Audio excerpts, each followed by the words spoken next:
up, BlackTree TV, and happy award season. I'm Alex Hudgens here in the Treehouse, and we have a very special treat for you today. We have got two of the best critics in the biz, Sean Edwards, Wilson Morales, and they're going to go head-to-head talking about Oscar nominations. So, y'all, this year, controversy all over the place. We've taken to Twitter. The trolls are out and about.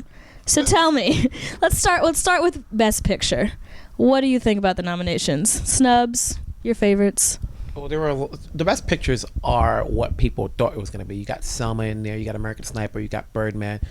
I think the controversy stands from the lack of nominations that Selma got overall, as opposed to the rest of the films, which each got over 4 nominations. Mm-hmm. So that's where the snub comes in as far as the pictures are concerned.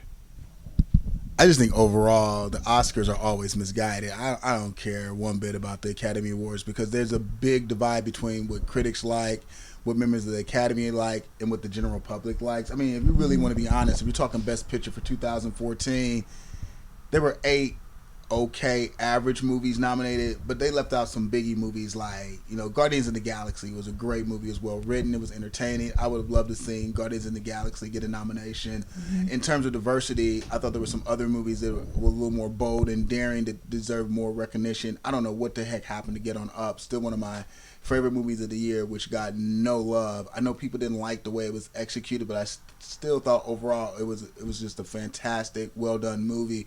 And the Lego Movie, which didn't even get nominated for Best Animated Feature, was actually one of the best movies of the year. I think that should have been noted because of the originality, the creativity. And then my favorite movie of the year, which didn't get nominated, was Gone Girl, which was one of the most entertaining, well done. It was salaciously entertaining, terrific ensemble, and one heck of a directing job by David Fincher, which got no love. The screenplay got no love. So I think overall people are a little suspicious about the choices because out of the 8 movies nominated this year, very few have been seen by the general public because they got super low box office, except for American Sniper, which took off after the nominations were announced. So a lot of people were at home scratching their heads when they read off the list of the names of the 8 movies that were nominated. And of course, one of my faves of that 8 was Selma, which got a Best Picture and a Best Song. And everybody knows Best Song is one of the weakest categories of the Academy. So it looks like it was like an act of tokenism. So that kind of like set off the firestorm for the Oscars So White hashtag campaign and had a lot of people up in arms about the lack of diversity. But I thought Selma was a strong movie that deserved more accolades in the lower tier categories and maybe a couple of the acting categories. So I think overall it's a weak list of 8 movies, and I hope the TV ratings sink. And how does that happen, though? Like, who is the Academy? What's happening that these entertaining films... I don't know the numbers accurately. It's like it's the boring ones that they get, say that over 70% of the... No, over 70% of the Academy... 90% of the Academy are white. 77% are male. And there's like less than 15% minorities included as far as the voting period. So, and there are over maybe the average age of the Academy member is over 50 years old. So they're not so they're not seeing these movies 97. like Lego movies or who knows what is it that's appealing to them as far as making those choices, voting for the young. Or a film that resonates towards the younger audience, as opposed to you look at the films that got nominated. The Grand Budapest, Imitation Game, Theory of Everything.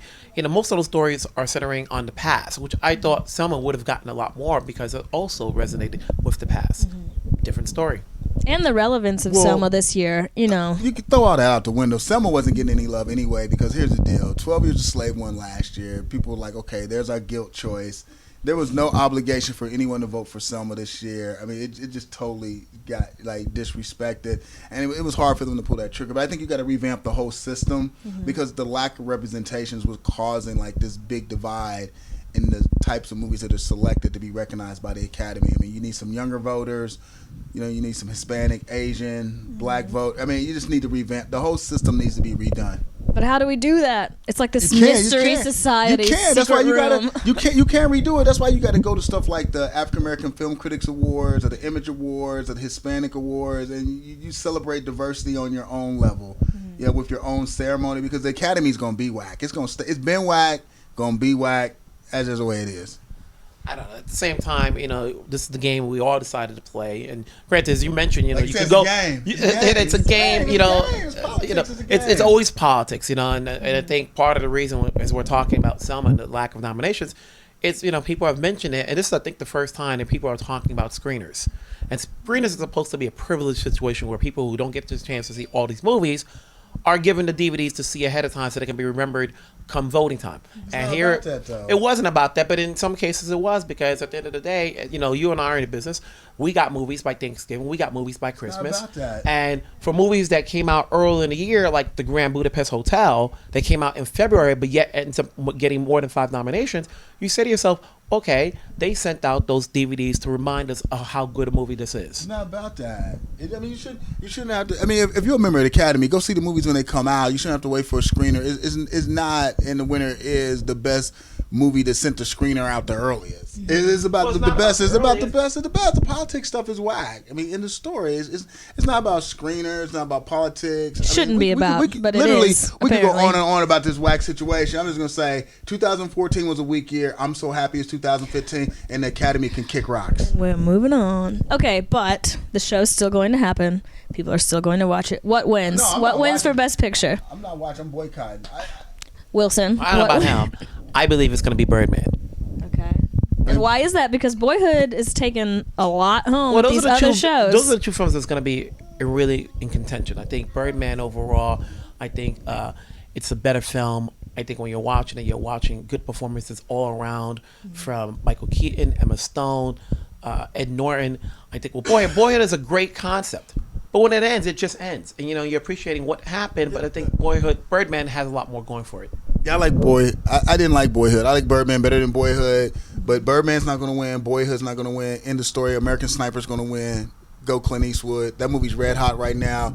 Bradley Cooper. It's going to be the #1 film at the box office out of the 8 nominated. You heard it here first.